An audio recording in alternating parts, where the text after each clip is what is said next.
BJP ನಾಯಕರ ಆರೋಪಕ್ಕೆ ಪ್ರಿಯಾಂಕ್ ಖರ್ಗೆ ಅವರು ಸಮರ್ಥನೆಯನ್ನ ಮಾಡಿಕೊಂಡಿರುವಂತದ್ದು ಸಾಮಾಜಿಕ ಜಾಲತಾಣ ಎಕ್ಸ್ ಮೂಲಕ ಸಚಿವ ಖರ್ಗೆ ಸಮರ್ಥನೆ ಮಾಡಿಕೊಂಡಿದ್ದಾರೆ.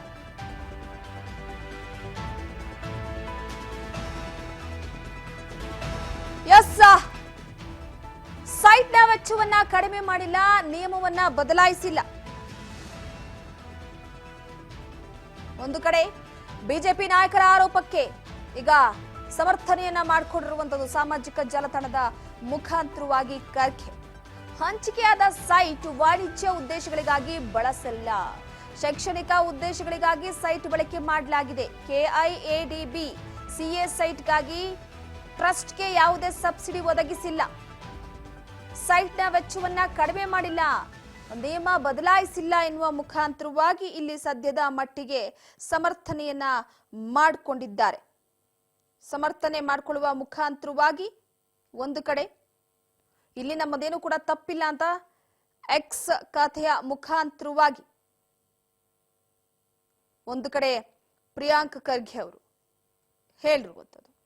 ಬಿಜೆಪಿ ರಾಜ್ಯಸಭಾ ಸದಸ್ಯ ಲೇಹಾ ಸಿಂಗ್ ಅವರು ಹೈಟೆಕ್ ಕೈಗಾರಿಕಾ ಪಾರ್ಕ್ ನಲ್ಲಿರುವಂತಹ ಕರ್ನಾಟಕದ ಕೈಗಾರಿಕಾ ಪ್ರದೇಶಗಳ ಅಭಿವೃದ್ಧಿ ಮಂಡಳಿಯಿಂದ ಫ್ಲಾಟ್ ಪಡೆಯೋದಕ್ಕೆ ಖರ್ಗೆ ಕುಟುಂಬದ ಸದಸ್ಯರು ಏರೋಸ್ಪೇಸ್ ಉದ್ಯಮಿಗಳಾಗಿದ್ದಾರೆ ಅಂತ ಒಂದು ಕಡೆ ಹೇಳಿದ್ರು. ಅವರು ಖರ್ಗೆ ಅವರ ಕುಟುಂಬದವರು ನಡೆಸ್ತಾ ಇರುವಂತಹ ಸಿದ್ಧಾರ್ಥ ವಿಹಾರ ಟ್ರಸ್ಟ್ಗೆ ಎಸ್ಸಿ ಕೋಟದಡಿಯಲ್ಲಿ ನಾಗರಿಕ ಸೌಲಭ್ಯಗಳಿಗಾಗಿ ಮೀಸಲಾದಂತಹ 45 ಎಕರೆ ಜಾಗವನ್ನ ಬಿಜೆಪಿ ನಾಯಕರು ಪಡೆದುಕೊಂಡಿದ್ದಾರೆ.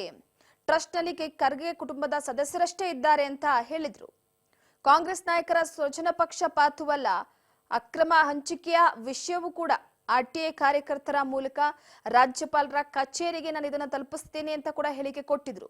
ಇನ್ನು ಅದಾದ ನಂತರವಾಗಿ ಇಲ್ಲಿ ಎಚ್.ಕೆ. ಪಾಟೀಲ್ ಆಗಿರ್ಬೋದು, ಖರ್ಗೆ ಅವರಾಗಿರ್ಬೋದು, ಖರ್ಗೆ ಅವರ ಪ್ರಿಯಾಂಕ್ ಖರ್ಗೆ ಅವರ ಪುತ್ರ ರಾಹುಲ್ ಖರ್ಗೆ ಆಗಿರ್ಬೋದು ಪದವೀಧರರಾಗಿದ್ದಾರೆ. ಅದರ ಜೊತೆಗೆ ಕೆಲವೊಂದಿಷ್ಟು ವಿಚಾರವಾಗಿ ನಾವು ಅಕ್ರಮ ಮಾಡಿಲ್ಲ, ಟ್ರಸ್ಟ್ಗೆ ನಿವೇಶನವನ್ನ ಹಂಚಿಕೆ ಮಾಡುವಾಗ ಕೆಐಎಡಿಬಿಯ ನಿಯಮಗಳನ್ನ ಅನುಸರಿಸಿದ್ದೇವೆ ನಾವು ಕರೆಕ್ಟ್ ಆಗಿ. ಕೆಐಎಡಿಬಿ ನಿಯಮಗಳು ಸಿಎ ಫ್ಲಾಟ್ಗಳನ್ನ ಆರ್ ಮತ್ತು ಡಿ ಕೇಂದ್ರಗಳು, ಹಾಗೆ ಉತ್ಕೃಷ್ಟತೆಯ ಕೇಂದ್ರಗಳು, ತಾಂತ್ರಿಕ ಸಂಸ್ಥೆಗಳು, ಕೌಶಲ್ಯ ಅಭಿವೃದ್ಧಿಯ ಕೇಂದ್ರಗಳು, ಸರ್ಕಾರಿ ಕಚೇರಿಗಳಾಗಿರ್ಬೋದು, ಬ್ಯಾಂಕ್ಗಳಾಗಿರ್ಬೋದು, ಆಸ್ಪತ್ರೆಗಳಾಗಿರ್ಬೋದು, ಹೋಟೆಲ್ಲು, ಪೆಟ್ರೋಲ್ ಬಂಕ್ಗಳಾಗಿರ್ಬೋದು, ಕ್ಯಾಂಟೀನ್ಗಳು, ವಸತಿ ಸೌಲಭ್ಯಗಳನ್ನ ಸ್ಥಾಪಿಸೋದಕ್ಕೆ ಬಳಸೋದಕ್ಕೆ ಅನುಮತಿ ಇದೆ ಅಂತ ಕೂಡ ಹೇಳಿದ್ರು. ಒಂದು ಕಡೆ ಈ ಸಂದರ್ಭದಲ್ಲಿ ಈ ಒಂದು ಜಾಗವನ್ನ ಏರೋಸ್ಪೇಸ್ ಪಾರ್ಕ್ ಕೈಗಾರಿಕಾ ಫ್ಲಾಟ್ಗೆ ನೀಡಲಾಗಿಲ್ಲ, ನಿಗದಿತ ಬೆಲೆಯಲ್ಲೇ R&D ಕೇಂದ್ರವನ್ನ ಸ್ಥಾಪಿಸೋದಕ್ಕೆ ಸಿಎ ಫ್ಲಾಟ್ ಅನ್ನ ನೀಡಲಾಗಿಲ್ಲ, ಯಾವುದೇ ರಿಯಾಯಿತಿಯನ್ನ ಕೂಡ ನೀಡಿಲ್ಲ ಅಂತ ಇಲ್ಲಿ ಒಂದು ಕಡೆ ಸಮರ್ಥನೆಯನ್ನ ಮಾಡ್ಕೊಳ್ಳೋದಕ್ಕೆ ಮುಂದಾಗಿರುವಂಥದ್ದು.